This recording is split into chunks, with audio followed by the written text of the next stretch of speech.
Salam saudara, puji Tuhan, pada saat pagi hari ini kita boleh kembali bersama-sama datang kepada Tuhan, sekalipun ini lewat ibadah online. Saya berharap seluruh sedang jemaat Tuhan di dalam keadaan sehat, dalam keadaan sukacita. Demikian juga dengan kami di sini, semua dalam keadaan sehat dan sukacita. Dan saat ini saudaraku, kita akan sama-sama untuk mendengar firman Tuhan yang akan kita lihat di dalam Yohanes yang ke-10 ayat yang ke-11. Sudah semua menemukan? Baik, sebelum kita baca firman Tuhan ini, kita semua berdoa bersama-sama. Kami bersyukur buat anugerah-Mu pada saat pagi hari yang begitu indah ini Tuhan, di mana Tuhan masih memberikan kami kekuatan, kesehatan, sehingga di pagi hari ini Bapa, kami boleh kembali bersama-sama duduk diam di kaki Tuhan untuk mendengar kebenaran firman Tuhan. Bapa yang baik, dengan segala kerendahan hati Tuhan, Engkau berikan kami roh hikmat dan pengertian, agar setiap kebenaran firman Tuhan yang kami dengar dengan bahasa yang sederhana dapat kami mengerti Tuhan, sehingga setiap kebenaran firman Tuhan yang kami dengar di pagi hari ini menjadi kekuatan yang baru dalam kehidupan kami. Kami sambut firman-Mu Bapa dalam nama Tuhan Yesus Kristus. Amin. Baik saudara, kita buka Alkitab kita dalam Yohanes yang ke-10 ayat 11. Saya akan bacakan buat kita semua. Dengarkan firman Tuhan. Akulah gembala yang baik. Gembala yang baik memberikan nyawanya bagi domba-dombanya. Saya bacakan sekali lagi. Akulah gembala yang baik. Gembala yang baik memberikan nyawanya bagi domba-dombanya. Alkitab ini menggambarkan ada hubungan yang unik, ada hubungan yang istimewa antara Tuhan dengan umatnya. Yesus menyatakan bahwa Dia sebagai gembala dan umat-umatnya itu dikatakan sebagai domba.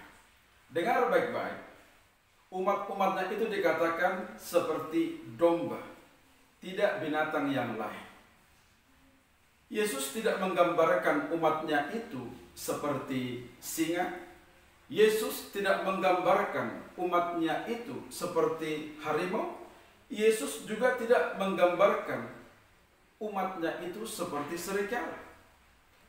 Tetapi dikatakan Yesus dikatakan menggambarkan umatnya itu seperti domba. Kenapa saudaraku? Karena domba itu penuh dengan kelemahan. Domba itu penuh dengan ketidakberdayaan. Dan domba itu pun selalu dalam mara bahaya. Nyawanya selalu terancam karena dunia ini begitu jahat. Di firman Tuhan dikatakan ada serigala-serigala yang buas untuk menerkam domba itu.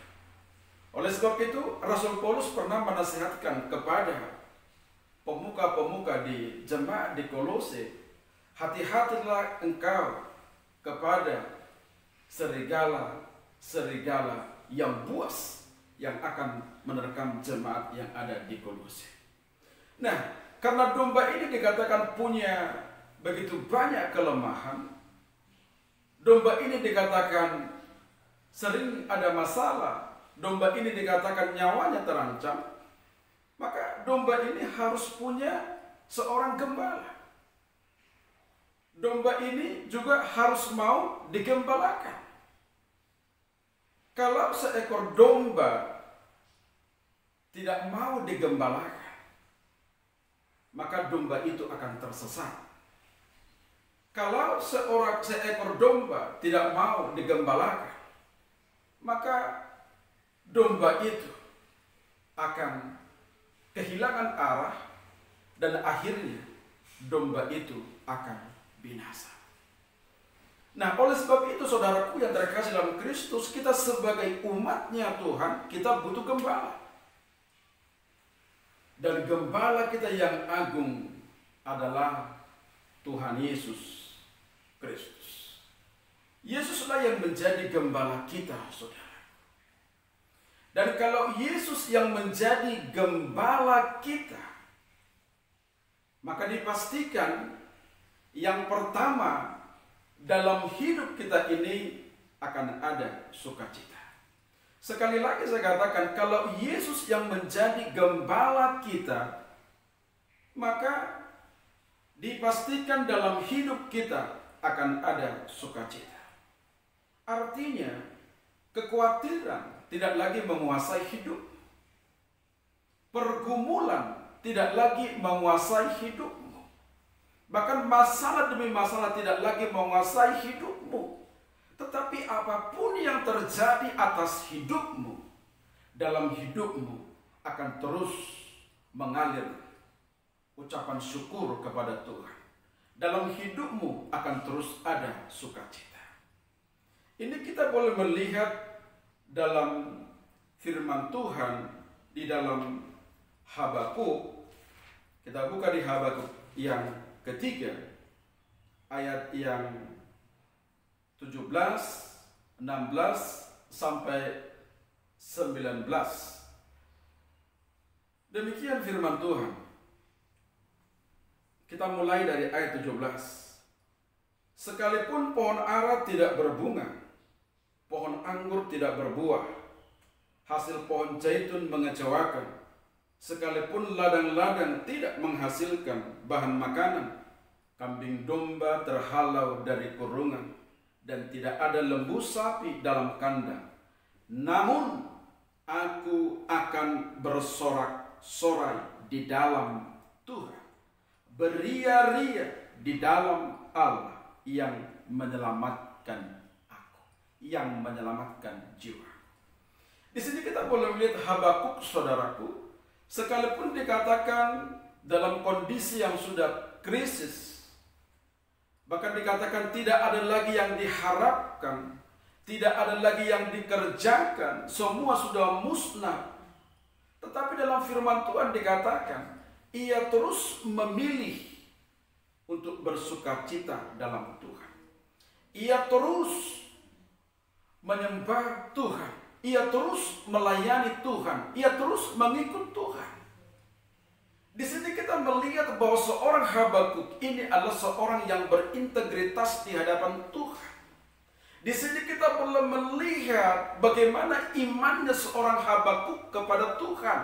Di sini kita perlu melihat bagaimana kualitas pengenalan Habakuk terhadap Tuhan yang menjadi gembala hidupnya, saudara. Sekalipun begitu banyak tekanan, sekalipun banyak masalah yang datang kepada Habakuk dikatakan, tetapi imannya tidak kendor, saudara. Tetapi justru ia mengatakan dalam kondisi krisis itu, ia berkata kepada Tuhan, aku akan tetap bersorak-sorai. Aku akan terus menyembah Tuhan. Aku akan terus memberikan hatiku untuk melayani Tuhan. Sehingga kalau saudara boleh melihat di sini, ada sampai 2 kali dikatakan di sini dikatakan, sekalipun pohon ara tidak berbuah. Baru dikatakan lagi, sekalipun dikatakan ladang-ladang tidak menghasilkan. Ada perkataan sekalipun. Saudara, perkataan sekalipun ini, saudaraku, ya, itu bukan hanya lip service saja. Itu bukan hanya perkataan di bibir saja oleh Habakuk. Itu bisa dibuktikan, saudaraku, bahwa di dalam firman Tuhan dikatakan di ayat yang ke-19 dikatakan, ia di ayat 18 dikatakan ia akan terus bersorak-sorai memuji Tuhan. Jadi perkataan sekalipun ini saudaraku hanya mampu dilakukan oleh orang-orang yang punya pengenalan yang sangat luar biasa terhadap Tuhan. Sekalipun ini hanya bisa dilakukan oleh orang-orang yang punya integritas di hadapan Tuhan, yang punya konsep iman terhadap Kristus Yesus sebagai juru selamat hidupnya, saudara. Sehingga ia terus pahit kepada Tuhan dalam segala pergumulan yang dihadapi, saudaraku. Jadi dikatakan sekali lagi, saya katakan, dia bukan hanya berkata sekalipun, tapi dilakukan, saudaraku. Ada tindakan di hadapan Tuhan yang dia buat dalam hidupnya, saudara. Kalau zaman ini kita boleh melihat, ada banyak orang yang berkata, aku akan taat kepada Tuhan, aku akan setia kepada Tuhan, aku akan selalu beribadah kepada Tuhan. Tetapi ketika ada masalah sedikit, ketika ada pergumulan sedikit, ia mulai ragu, ia menyalahkan Tuhan. Ia tidak lagi beribadah. Ia tidak lagi datang kepada Tuhan. Ada juga orang yang mengatakan, aku akan setia Tuhan melayani, aku akan setia Tuhan beribadah.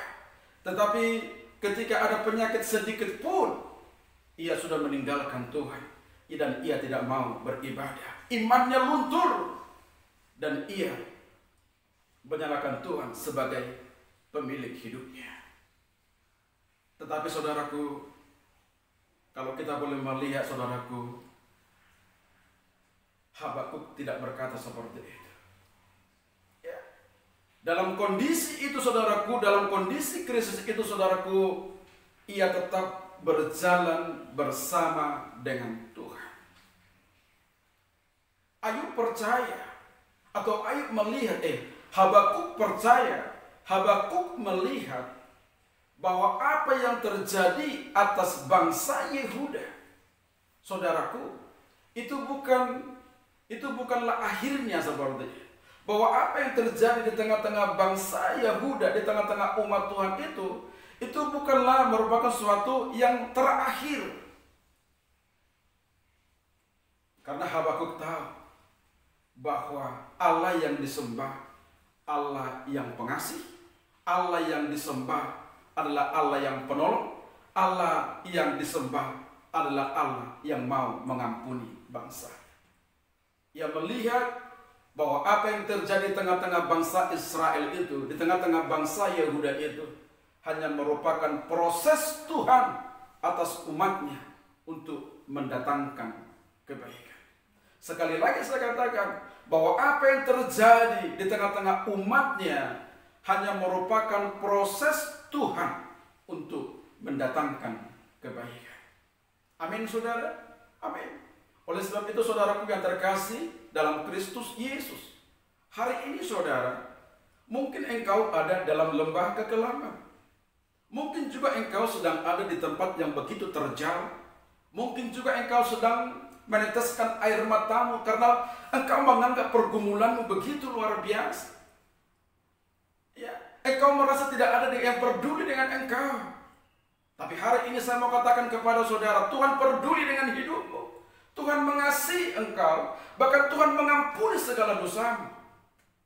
Dan Tuhan mau apapun yang terjadi hari ini yang kamu hadapi, tujuannya supaya engkau melihat bahwa di balik itu ada rencana Tuhan yang luar biasa. Air mata yang duka cita akan Tuhan ganti dengan air mata sukacita. Sehingga apa, engkau melihat, oh, Tuhanmu dahsyat dan ajaib. Ya, Tuhanmu luar biasa. Tuhanmu campur tangan ketika engkau dalam pergumulan itu, Tuhanmu ada di samping. Ketika engkau ada di lembah kekelangan itu, Tuhanmu ada di depanmu, ada di belakangmu. Ia menggenggam engkau, memampukan engkau untuk melewati kerikil-kerikil yang tajam itu dan membuat engkau tampil sebagai pemenang. Dan dalam hatimu terus ada ucapan syukur kepada Tuhan. dalam hatimu terus bersukacita kepada Tuhan. Oleh sebab itu saudaraku yang terkasih dalam Kristus, biarlah selama hidupmu engkau mau digembalakan oleh Tuhan yang menciptakan hidupmu. Jadi yang pertama dikatakan di sini bahwa kalau Tuhan yang menjadi gembala kita, maka yang pertama dikatakan dalam kondisi apapun dikatakan dalam hidupmu akan tetap ada sukacita. Karena Tuhan akan bersama dengan engkau melewati seluruh pergumulan itu.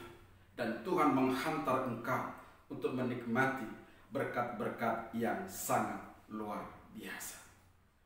Amin. Amin. Baru yang kedua dikatakan, ini kita buka di dalam Mazmur yang ke-23. Boleh dibuka Alkitabnya. Baik. Dikatakan di sini, saya akan bacakan semua supaya semua kita mengerti firman Tuhan ini. Tuhan gembala yang baik. Mazmur Daud. Tuhan adalah gembalaku, takkan kekurangan aku. Ia membaringkan aku di padang yang berumput hijau. Ia membimbing aku ke air yang tenang. Ia menyegarkan jiwaku. Ia menuntun aku di jalan yang benar oleh karena namanya. Sekalipun aku berjalan dalam lembah kekelaman, aku tidak takut bahaya. Sebab engkau besertaku, gadamu dan tongkatmu, itulah yang menghibur aku. Engkau menyediakan hidangan bagiku di hadapan lawanku. Engkau mengurapi kepalaku dengan minyak. Pialaku penuh melimpah. Kebajikan dan kemurahan belaka akan mengikuti aku seumur hidupku. Dan aku akan diam dalam rumah Tuhan sepanjang masa.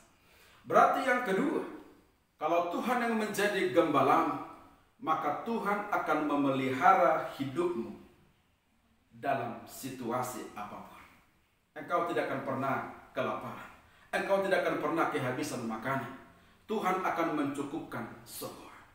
Di sini kita boleh melihat saudaraku bahwa kalau Tuhan yang menjadi gembala kita, maka tidak satu apapun yang kita takutkan. Sekali lagi saya katakan, kalau Tuhan, kehadiran Tuhan sebagai gembala akan membuat kita tidak takut dengan apapun. Sekali lagi saya katakan, kehadiran Tuhan yang menjadi gembala atas hidup kita akan membuat kita tidak takut apapun. Karena Tuhanmu berdaulat di atas setiap perkara kehidupan manusia. Amin, saudara. Amin. Tuhan menjamin hidupmu, saudara. Dalam firman Tuhan dikatakan di sini apa? Tuhan yang menjadi gembalamu dikatakan akan mencukupkan segala keperluanmu. Sehingga Tuhan yang mengatakan di sini, takkan kekurangan aku. Lah kalau Tuhan yang mengatakan engkau tidak kekurangan, iman engkau tidak pernah kekurangan. Yang berjanji ini bukan manusia, tetapi yang berjanji ini adalah Tuhan sebagai sumber berkat dalam kehidupan manusia. Dan hari ini Tuhan berkata kepada engkau, engkau tidak akan kekurangan. Amin. Sekali lagi saya katakan, Tuhan berkata kepada engkau, sekalipun umpamanya berasmu di rumah sudah tinggal 3 liter atau 2 liter atau 1 liter atau cukup hari ini, tetapi firman Tuhan menghampiri engkau di rumahmu dan berkata kepadamu, engkau tidak akan kekurangan. Yesus yang berkata seperti ini. Artinya apa? Ia akan menjamin hidupmu, saudara. Kalau Tuhan yang berkata seperti itu, ini kita iman. Katakan amin. Baru yang kedua dikatakan di sini sebagai jaminan Tuhan, dikatakan sebagai gembala.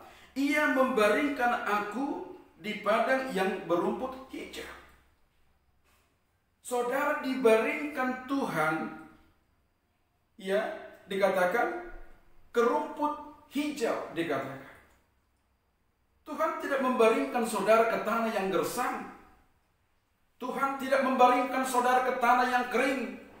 Tuhan tidak membaringkan saudara ke tanah yang tandus.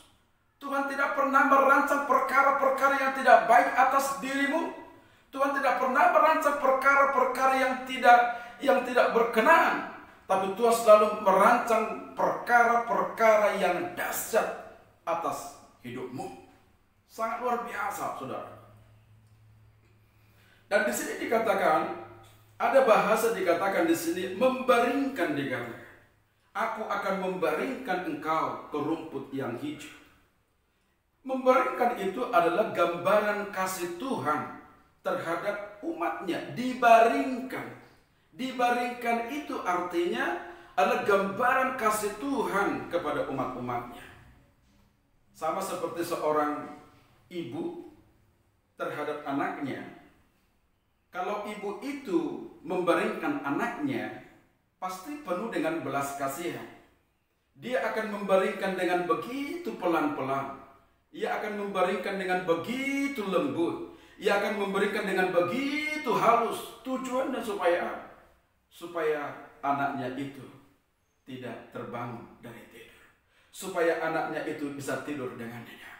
Dan Tuhan mau hari ini apapun yang menjadi masalah pergumulan, Tuhan merindukan engkau terus bisa tidur dengan nyenyak.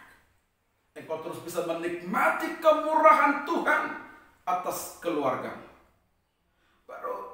Dan seterusnya dikatakan dia juga akan menghibur engkau, menghibur saudara dan saya. Dalam firman Tuhan dikatakan penghiburan yang sejati bukan datang dari manusia. Penghiburan yang sejati bukan datang dari hamba Tuhan. Penghiburan yang sejati bukan datang daripada orang-orang yang punya hikmat secara manusia. Tetapi penghiburan yang sejati hanya ada di dalam Kristus Yesus. Dan Kristus Yesus sebagai pemilik surga itu akan datang kepada engkau untuk menghibur engkau supaya hatimu terus bersuka cita di dalam Tuhan. Bahkan yang lebih menarik dikatakan di sini di ayat yang kelima dikatakan, ia menyediakan hidangan bagiku. Luar biasa. Kalau kita pikir-pikir saudara, siapa sih kita ini saudara? Dikatakan Tuhan menyediakan hidangan bagi kita saudara. Bayangin. Artinya saudaraku dalam kondisi apapun saudaraku, Tuhan sanggup memelihara saudara. Sekalipun dikatakan dunia ini krisis dikatakan, tetapi anak-anak Tuhan yang berharap kepada Tuhan, yang hidup dalam kebenaran firman Tuhan, Tuhan berjanji akan terus memelihara apa yang menjadi makanan dan minuman mereka. Artinya apa? Tuhan itu tidak habis cara untuk memberkati saudara. Tuhan tidak habis akal untuk memberkati saudara. Amin saudara. Amin. Kalau kita boleh melihat ketika Yesus mengadakan KKR dikatakan di bukit, saudara, mungkin saudara pernah baca firman Tuhan ini. Dan orang-orang yang mengikuti KKR itu dikatakan ya lebih dari 5.000 orang, saudara. Tapi saudara boleh melihat di sana, Yesus bukan hanya mengajar mereka. Yesus bukan hanya membimbing mereka. Yesus bukan hanya memperhatikan kebutuhan rohani mereka. Tetapi Yesus juga memperhatikan kebutuhan jasmani mereka. Bayangin saudaraku. Yesus tidak membiarkan orang-orang yang mengikuti KKR itu pulang dengan kelaparan. Tidak dibiarkan saudara. Oleh sebab itu, ia datang kepada murid-murid untuk mencari roti. Tapi murid-murid menyerah. Bagaimana kita mau mencari roti untuk orang sebanyak ini? Kata murid-muridnya. Tetapi yang menjadi pertanyaan, apakah Yesus habis akal untuk memberikan mereka makanan? Apakah Yesus habis akal untuk memberkati mereka, makanan mereka, minuman mereka? Firman Tuhan katakan tidak, saudara. Ada mukjizat Tuhan yang luar biasa yang Yesus lakukan. Dikatakan 5 roti dan 2 ikan bisa memenuhi kebutuhan semua orang yang datang beribadah bersama dengan Yesus. Bahkan dikatakan lebih, roti itu dikatakan lebih 12 bakul saudara. Sangat luar biasa. Tidak ada hamba Tuhan seperti ini. Sekali lagi saya katakan, tidak ada pendeta yang bisa melakukan seperti ini. Ya, yang melakukan dia KKR langsung ketika pulang diberikan mereka makan, tidak ada. Yang bisa melakukan itu hanya Yesus Kristus yang kita sembah, saudara. Sangat luar biasa Yesus yang kita sembah itu, saudara. Ya, sekali lagi kita katakan, dia tidak punya habis akal untuk memberkati saudara. Kalau orang baik sebanyak itu bisa diberkati Yesus, apalagi kita, keluarga kita. Bagi Tuhan itu kecil, saudara. Yang penting kita mau nggak berjalan bersama dengan Tuhan. Yang penting kita mau nggak tunduk sama Tuhan. Itu aja sebenarnya. Amin, saudara, amin. Coba saudara boleh melihat Elia. Tuhan sendiri yang mengatakan supaya Elia itu pergi ke sungai, dikatakan Kerit, dikatakan. Artinya apa?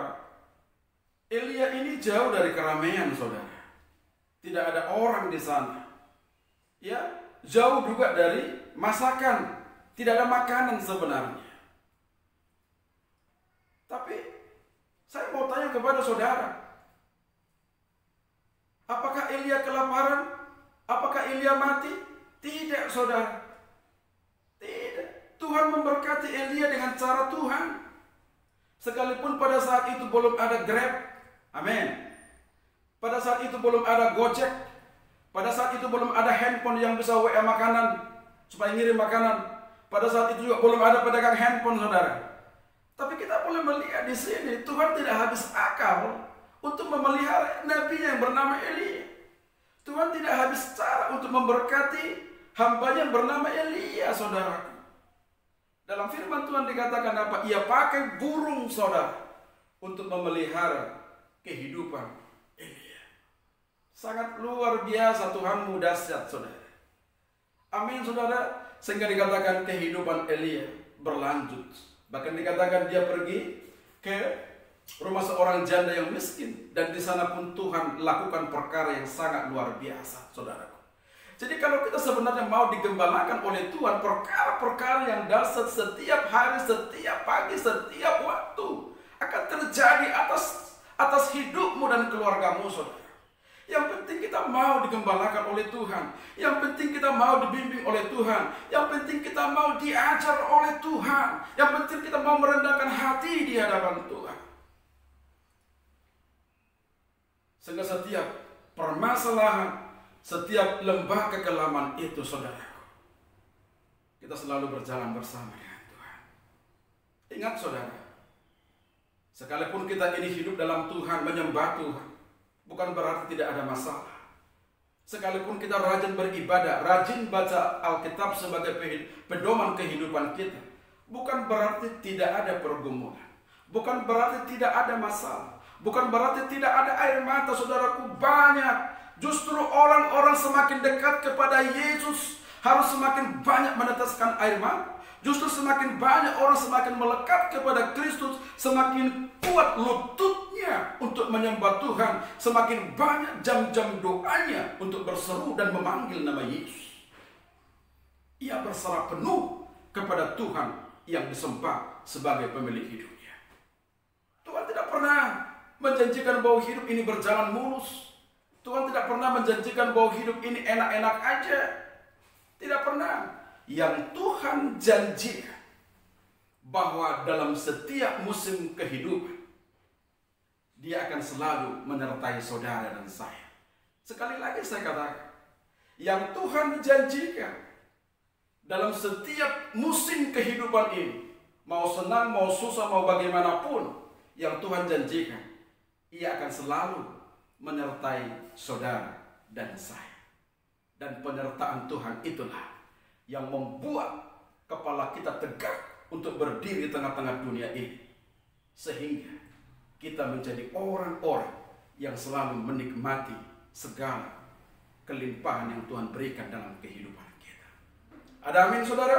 Amin. Oleh sebab itu, saudaraku, rendahkan hatimu dan mau digembalakan oleh Tuhan. Baru yang ketiga, yang terakhir, dalam firman Tuhan dikatakan dalam Mazmur yang 119 saudara. Mazmur 121. Kalau yang pertama tadi dikatakan, dalam hidupmu ada sukacita. Yang kedua, Tuhan akan memelihara engkau. Yang ketiga dikatakan, kalau Tuhan yang menjadi gembalamu, maka dikatakan Tuhan akan menjagamu. Luar biasa saudara. Kita akan baca lagi firman Tuhan. Dikatakan demikian. Penjaga Tuhan, penjaga Israel. Nyanyian Jiar. Aku melayangkan mataku ke gunung-gunung. Dari manakah akan datang pertolonganku? Pertolonganku ialah dari Tuhan yang menjadikan langit dan bumi. Ia takkan membiarkan kakimu goyah. Penjagamu tidak akan terlelap.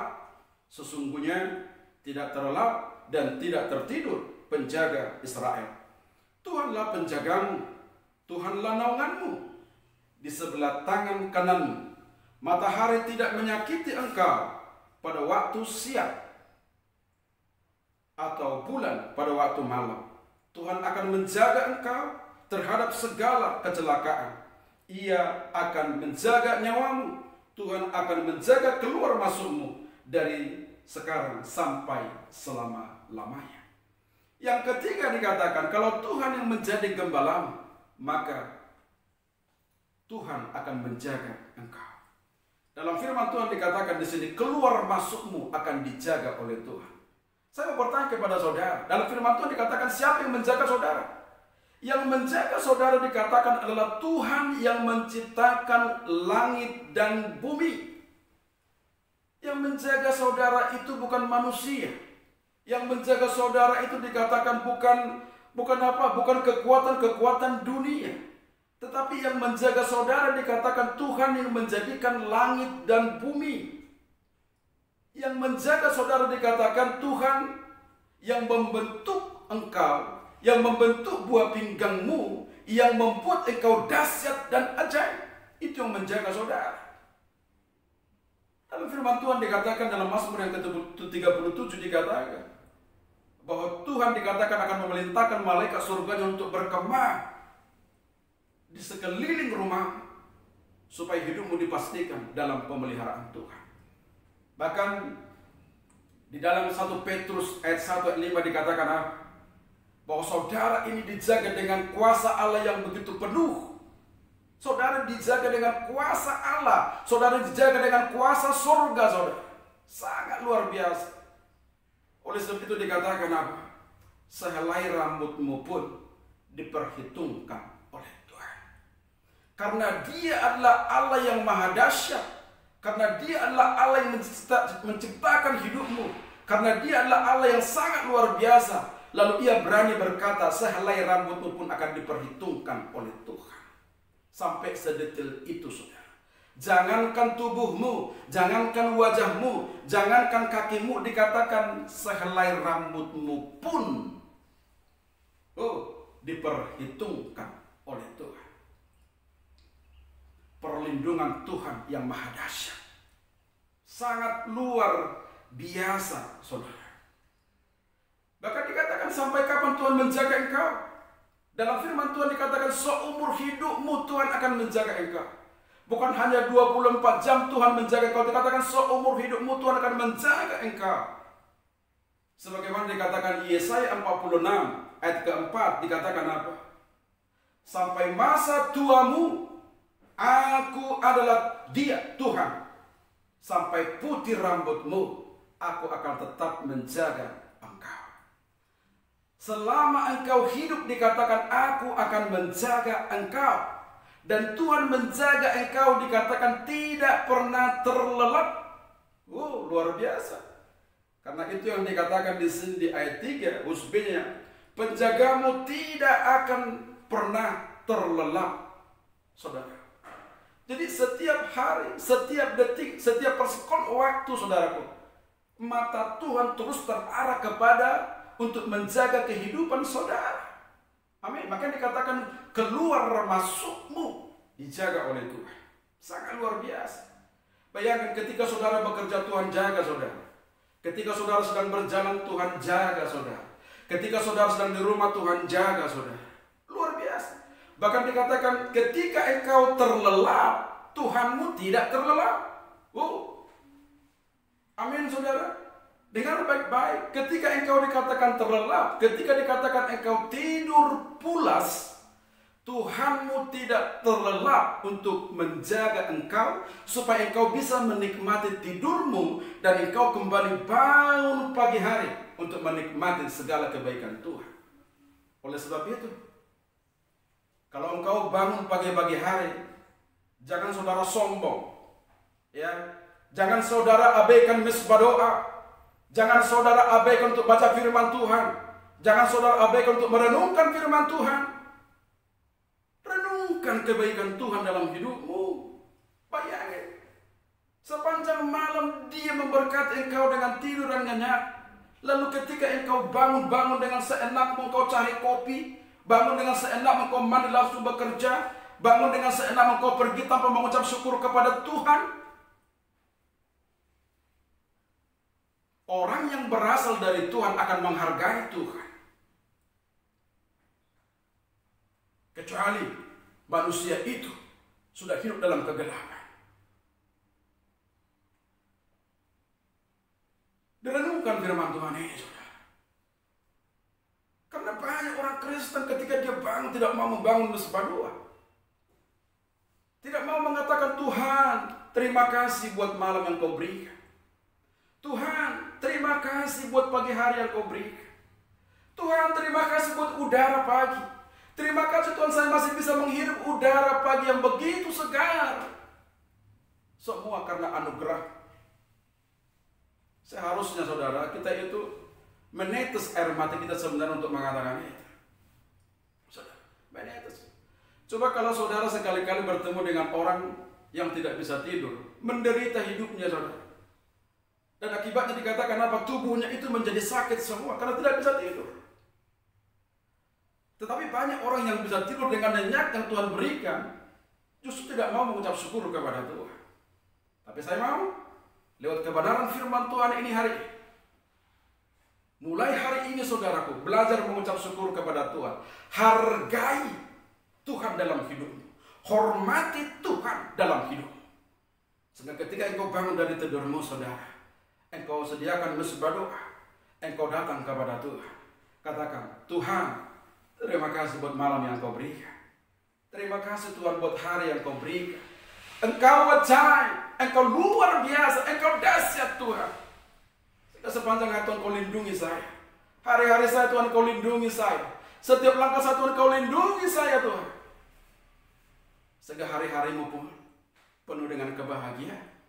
Karena engkau mulai harimu bersama dengan Tuhan yang menciptakan engkau. Sehingga sepanjang hari Tuhan selalu ada bersama dengan engkau. Bergandengan tangan dengan engkau. Ada di depanmu dan memberkati saudara. Amin saudaraku. Firman Tuhan ini begitu luar biasa saudara. Sangat luar biasa. Jadi saudaraku yang terkasih dalam Kristus Yesus, kalau Tuhan yang menjadi penjagamu saudara, ya tidak ada yang bisa mengganggu saudara. Tidak ada yang bisa melawan saudara. Kalau Tuhan ada di pihakmu, tidak ada seorang pun yang bisa melawan saudara. Amin. Amin. Iblis pun tidak berani mengganggu saudara. Sekali lagi saya katakan, ya, iblis tidak pernah mengganggu keluarga daripada Ayub. Karena apa? Karena keluarga Ayub dibangun dengan mesbah doa. Karena keluarga Ayub dijaga oleh Tuhan. Oleh sebab itu saudaraku yang terkasih dalam Kristus Yesus, pada saat pagi hari ini saudaraku, engkau bangga karena Tuhan yang menjaga hidup. Engkau tidak perlu takut dalam hidup ini. Engkau tidak perlu khawatir akan hidup ini. Tuhan selalu menjagamu saudara. Tuhan yang menciptakanmu akan terus menjagamu. Amin saudaraku. Amin. Sebenarnya ucapan syukur daripada Habakuk sebenarnya, ya, karena apa saudaraku? Karena Tuhan menjaga dia. Tuhan memelihara dia saudaraku, si Habakuk ini. Tuhan selamatkan dia saudaraku. Sehingga dia tidak mati pada saat itu dari musuh-musuh itu. Ia diselamatkan loh. Sehingga dia mengatakan, Tuhan terima kasih. Terima kasih Tuhan. Semua karena anugerah. Saudara yang terkasih dalam Kristus Yesus. Sebagai penutup firman Tuhan pada saat pagi hari ini saudara. Dalam firman Tuhan dikatakan, kalau Tuhan yang menjadi gembala, maka yang pertama dikatakan dalam hidupmu akan ada sukacita. Yang kedua dikatakan tadi bahwa kalau Tuhan yang menjadi gembala kita, maka dikatakan Tuhan akan memelihara engkau dalam situasi apapun. Yang ketiga, dalam firman Tuhan dikatakan kalau Tuhan yang menjadi gembala kita, maka dikatakan hidup kita akan dijaga oleh Tuhan. Allah yang menciptakan langit dan bumi yang tidak terlelap akan melindungi saudara, akan menjaga saudara, sehingga hidup saudara dikatakan terus dalam pemeliharaan Tuhan. Bahkan dikatakan sehelai rambut pun akan diperhitungkan oleh Tuhan. Baik saudara, pada saat ini kita akan tutup firman Tuhan ini dalam doa. Kita semua berdoa. Terima kasih Tuhan Yesus buat kebenaran firman Tuhan yang kami dengar pada saat siang hari ini Tuhan. Kami diajar oleh Tuhan menjadi umat yang setia kepada Tuhan, menjadi umat yang mau digembalakan oleh Tuhan, menjadi umat yang mau dipimpin oleh Tuhan, menjadi umat yang mau ditegur oleh Tuhan. Karena ketika Tuhan yang menjadi gembala dalam hidup kami, maka dalam hidup kami akan ada sukacita Tuhan. Dalam hidup kami Tuhan akan dipelihara oleh Tuhan dalam kondisi apapun, dan dalam hidup kami akan terus dijaga oleh Tuhan. Sehingga Bapa, kehidupan kami menjadi hidup yang berkemenangan dalam Tuhan. Bapa yang baik, terima kasih Tuhan buat kebenaran firman Tuhan di pagi hari ini.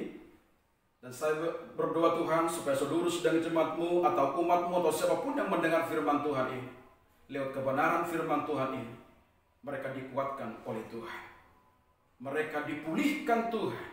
Mereka disegarkan oleh Tuhan. Mereka dilegakan oleh Tuhan. Dan mereka kembali boleh bangkit untuk berdiri menjadi anak-anak Tuhan yang memiliki iman yang dasar kepada Yesus Kristus. Sehingga segala kekhawatiran, segala ketakutan, segala keraguan dibuang dalam hati mereka, dibuang dalam pikiran mereka. Dan kebenaran firman Tuhan yang diisi dalam hati dan pikiran mereka. Sehingga anak-anak-Mu Tuhan menjadi anak-anak yang dibangun dalam kebenaran firman Tuhan. Dan hidup kami berbahagia dalam Tuhan. Dan terima kasih juga Tuhan buat hamba-Mu. Terima kasih buat pimpinan-Mu, urapan-Mu Tuhan. Sehingga hamba-Mu Tuhan bisa menyampaikan firman Tuhan ini Bapak. Terima kasih Bapak, terima kasih. Kami sangat mengucap syukur buat kebenaran firman Tuhan di pagi hari ini. Dalam nama Tuhan Yesus Kristus kami telah berdoa. Tuhan Yesus memberkati kita semua. Amin.